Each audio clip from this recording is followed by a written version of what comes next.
अस्सलाम वालेकुम दोस्तों, भाइयों क्या हाल हैं? सब ठीक ठाक हैं? अल्लाह पाक से उम्मीद करता हूँ कि सब ठीक ठाक होंगे। दोस्तों वेरी इंपॉर्टेंट वीडियो आज की, जो कि परसों मंडे वाले दिन मार्केट खुलने जा रही है। तो आपको बताया जाएगा कि मंडे का क्या एनालिसिस हो सकता है, मार्केट कैसा परफॉर्म कर सकती है और क्या होगा। आज का जो हमारा थंबनेल है वो है जी, फ्राइडे को गोरा मार्केट लूट ले गया, बड़ी बाइंग गोरा बैक इन मार्केट। मंडे को मजीद इन दो सेक्टर में लूट मार गोरे की तरफ से हो सकती है। जिन दोस्तों ने चैनल को सब्सक्राइब नहीं किया, सब्सक्राइब कर लें। जो दोस्त हमारे ऑफिशियल प्रीमियम, गोल्ड प्रीमियम और लर्निंग ग्रुप में आना चाहते हैं, सामने नंबर चल रहा है, वॉइस मैसेज करके ग्रुप में ऐड हो सकते हैं। और ये आपके सामने हमारी आज की कल की बाइसल कॉल के रिजल्ट हैं, जो हमने अपने ऑफिशियल और प्रीमियम ग्रुप में दी। और दोस्तों ये हमारी ऑफिशियल प्रीमियम और लर्निंग में डिस्काउंट ऑफर चल रही हैं, जो कि एक्सटेंड किए हैं हमने आप दोस्तों की पुरजोर फरमाइश के ऊपर। संडे रात 12 बजे तक आप ये जो डिस्काउंट ऑफर है वो अवेल कर सकते हैं। जी दोस्तों देखें, आज की जो कल फिप्पी लिपि आई थी फ्राइडे मार्केट क्लोजिंग के ऊपर, ये आपके सामने सबसे पहले मैं रखता हूँ। और कुछ ऐसी खबरें आपके सामने रखता हूँ जो कि मार्केट का इन्होंने मार्केट को चलाया या तो डाउन या फिर अप। यानी कि खबरें आपको पता है बड़ा इंपॉर्टेंट होती हैं, ये भी जो आपके साथ डेली शेयर की जाती हैं, और इसका मार्केट पे जो इम्पैक्ट होता है वो सब कुछ फिप्पी लिपि बाद में शेयर करता हूँ। कुछ खबरें हैं वो सारी पहले देख लें। सबसे पहली खबर है जी कि ट्रैक्टर्स की फ़रोख्त में इंतहाई कमी। मिलर ट्रैक्टर की फ़रोख्त में इंतहाई कमी। जुलाई 2024 की माहाना फ़रोख्त PAMA के रिकॉर्ड के मुताबिक जुलाई के माह की 18 सालों की कम तरीन सतह है। मजमूई तौर पर ट्रैक्टर की फ़रोख्त में 20 साल 2013 जुलाई के बाद कम तरीन सतह पर है। तो दोस्तों इसका क्या मामला है? अभी आप देख सकते हैं, इसी वजह से देखें मिलर ट्रैक्टर या फिर अलगाजी ट्रैक्टर या बुलान कास्टिंग, इनकी कुछ रिपोर्ट्स ऐसी आ रही हैं कि कुछ अब ये शट डाउन कर दिया है इसने, बुलान कास्टिंग ने भी के ऑर्डर्स में कमी है। मिलर ट्रैक्टर जो है इन पे भी कोई केस वगैरह मामला चल रहे हैं, वो तरदीद तो कर रहा है मिलर ट्रैक्टर, लेकिन अभी काफ़ी डिप्रेस्ड है। तो इस तरह की सूरत हाल है। तो ऐसे स्टॉक से अभी थोड़ा सा साइड लाइन रहा जाए तो वो बेहतर है। उसके बाद है जी कि ये BYD के मुतालिक आजकल बहुत ज़्यादा शोर चर्चे हो रहे हैं जी, और ये भी एक हद तक कहा जा रहा है कि BYD की लॉन्चिंग की वजह से जो है वो ऑटो सेक्टर क्रैश कर गया। तो दोस्तों ऐसी वजह नहीं है, ठीक है इम्पैक्ट ज़रूर पड़ेगा। BYD चूँकि एक बड़ी प्रोफेशनल और चाइना की बड़ी मानी तानी कंपनी है, और अगर आप देखें एलॉन मस्क की जो कंपनी है टेस्ला, उसके मद्दे मुकाबल की कंपनी है, बल्कि उसको भी काट के ऊपर जा रही है ये कंपनी।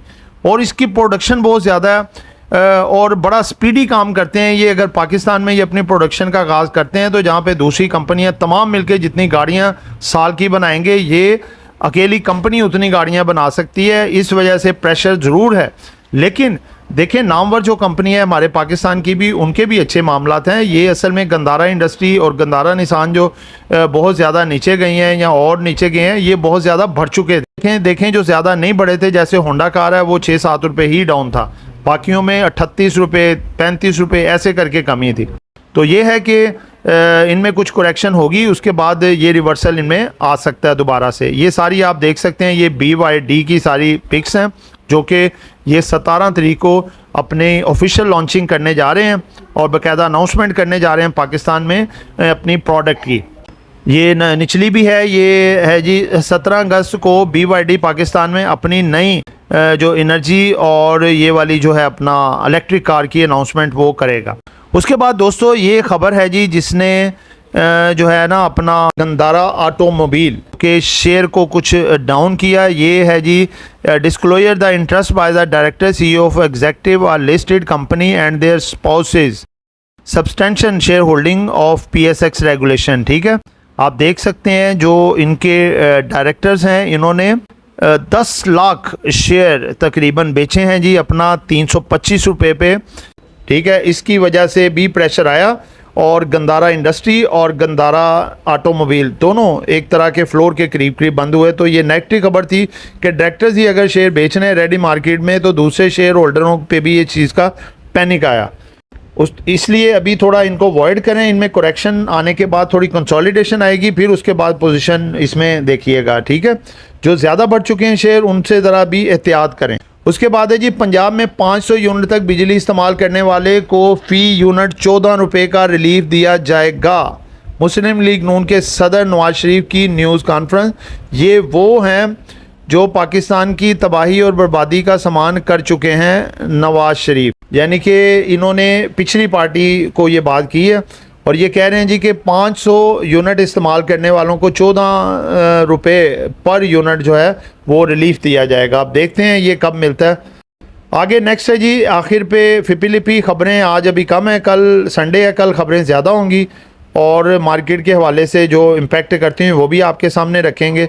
लास्ट खबर है जी, ये आपके सामने रखने जा रहा हूँ, ये है जी फिपी लिपी, कल की फिपी लिपी और ज़बरदस्त है। इसमें आपको आज थोड़ा डिटेल से बताऊँगा।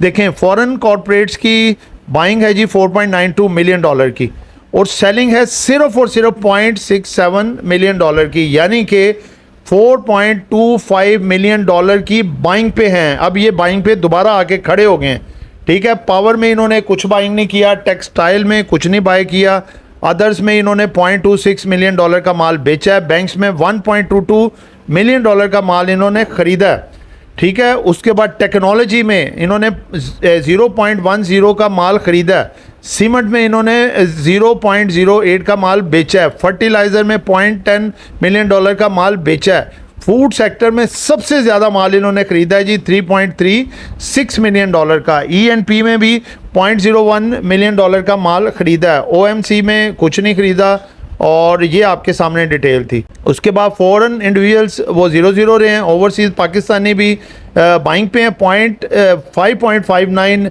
मिलियन डॉलर का माल इन्होंने ख़रीदा है, 5.32 मिलियन डॉलर का बेचा है, 0.27 मिलियन डॉलर ये बाइंग पे हैं, यानी कि ओवरऑल 4.52 मिलियन डॉलर की बाइंग पे हैं। और इसी तरह जो इंडिविजुअल जो है ये सेलिंग पे हैं, कंपनीज़ आपकी बाइंग पे हैं, बैंक्स आपके सेलिंग पे हैं, NBFCs आपके बाइंग पे हैं, म्यूचुअल फंड आपके सेलिंग पे हैं, अदर ऑर्गेनाइजेशंस बाइंग पे हैं। उसके बाद ब्रोकर प्रॉपर्टी आपकी वो थोड़ा सा माइनर सेलिंग पे हैं, ज़्यादा होल्डिंग पे हैं। और इंश्योरेंस कंपनीज़ भी आपकी हस्बे रवायत ये बाइंग पे आ चुके हैं। देखिए, गोरा भी बाइंग करता है और इंश्योरेंस कंपनी भी करती हैं बाइंग लॉन्ग टर्म के लिए। तो ये दोनों जब बाइंग पे होते हैं तो मार्केट के लिए बड़ा प्लस पॉइंट होता है कि अब ये मार्केट को थोड़ा सपोर्ट देंगे। दोस्तों आगे चलते हैं कैंडल की तरफ। तो कैंडल आप देखें, कैंडल कल थोड़ी मायूस कौन इस लिहाज से बनी कि market through out the day बेहतर रही, पॉजिटिव रही और तकरीबन ओवरऑल सेक्टरों में परफॉर्मेंस आई। सीमेंट स्टील ने मार्केट को सहारा दिया और कल असल मार्केट को बचाने वाला सीमेंट स्टील था। ऑटो सेक्टर क्रैश कर गया, उसके साथ साथ ऑयल एंड गैस में भी प्रॉफिट टेकिंग एंड पे आखिरी घंटे में प्रॉफिट टेकिंग देखने को मिली और वॉल्यूम मार्केट में जो है थर्सडे की निस्बत फ्राइडे को अच्छा देखा गया, कंसिडर किया गया। ट्रेड भी बेहतर रही, वैल्यू में थोड़ी सी कमी आई, लेकिन ये है कि मंडे को एक मार्केट का जो फिपी लिपी भी बता रही है हमें कि गोरा बाइंग पे आ चुका है, एक अच्छी बाइंग आ सकती है। अगर हम लेवल्स को देखें तो मार्केट के जो लेवल्स हैं वो 78,500 से 800 तक मार्केट दोबारा मूव कर सकती है। लेकिन अगर यहाँ पे लेवल्स पे आप कुछ चीज़ें जो भी आ रही हो, प्रॉफिट टेकिंग हो रही हो, वहाँ पे आप प्रॉफिट टेकिंग कर सकते हैं। डिप में आपको दोबारा माल मिल सकता है क्योंकि देखें अभी इंडेक्स नहीं ज़्यादा बढ़ता हुआ नज़र आ रहा, मार्केट अपना हाई लगा चुकी है 82,000 के समथिंग का रफली। अब ये जो है देखें मार्केट की वैल्यूएशन 35-36 अरब डॉलर के करीब करीब है और 2013 में अगर आप देखें तो ये वैल्यूएशन 100 बिलियन डॉलर से भी बढ़ चुकी थी, अभी सिर्फ 35-36 बिलियन डॉलर है। तो अभी अब देखें इंडेक्स वेटेज स्टॉक्स ज़्यादा बढ़ चुके हैं, जैसे फर्टिलाइज़र, बैंक्स और दूसरे जो वेटेज वाले स्टॉक्स हैं, अब उनमें वो कंसोलिडेट करेंगे और छोटे दरमियाने दर्जे के और बड़े स्टॉक जिनके वेटेज ज़्यादा नहीं है, जो वैल्यू मार्केट की बढ़ाएंगे, वैल्यूएशन बढ़ाएंगे, ठीक है, अब वो स्टॉक ज़्यादा बढ़ेंगे। इसलिए आप इंडेक्स को देखने की बजाय अपने इंडिविजुअल स्टॉक्स को देखें और इंशाल्लाह ताला आप देखेंगे कि जो है वो आपको सारे स्टॉक्स बढ़ते हुए नज़र आएंगे और इंशाल्लाह ताला मार्केट की पोजीशन बेहतर रहेगी और अभी ऐसे रेंज बाउंड मार्केट परफॉर्मेंस दे सकती है। 77,000 से 77,000 से 79,000 के इन बिटवीन मार्केट अभी जो नेक्स्ट वीक है उसमें परफॉर्म करती हुई नज़र आएगी और इंशाल्लाह गोरा बाइंग पे है और इंश्योरेंस कंपनी बाइंग पे है, ये एक पॉजिटिव साइन है और मार्केट जो है आपकी मंडे वाले दिन भी बेहतर हो सकती है। ठीक है, डिप में अगर मार्केट जाए तो वो 400 बाइंग होगा। तो दोस्तों ये दो सेक्टरों में गोरे ने अच्छी बाइंग की है इनमें ये स्टॉक्स कुछ बेहतर जो हैं वो आपके सामने रखने जा रहा हूँ। एक नेशनल फूड है, फूड सेक्टर का, मिचेल्स फूड है और मेटको फूड है, ठीक है। और टेक्नोलॉजी में अवेंशन, नेटसोल और सिस्टम है। और जो बैंक सेक्टर में भी उन्होंने बाइंग की है गोरे ने, इसमें जो बेहतर है मिज़ान बैंक है, MCB है और UBL है। तो दोस्तों ये एक एजुकेशन पर्पज़ वीडियो थी, नॉट बाय सेल कॉल। खरीदना है बेचना है अपनी मर्जी करनी है। दुआओं में याद रखिएगा। आपका दोस्त आमिर शहजाद। अल्लाह हाफिज़।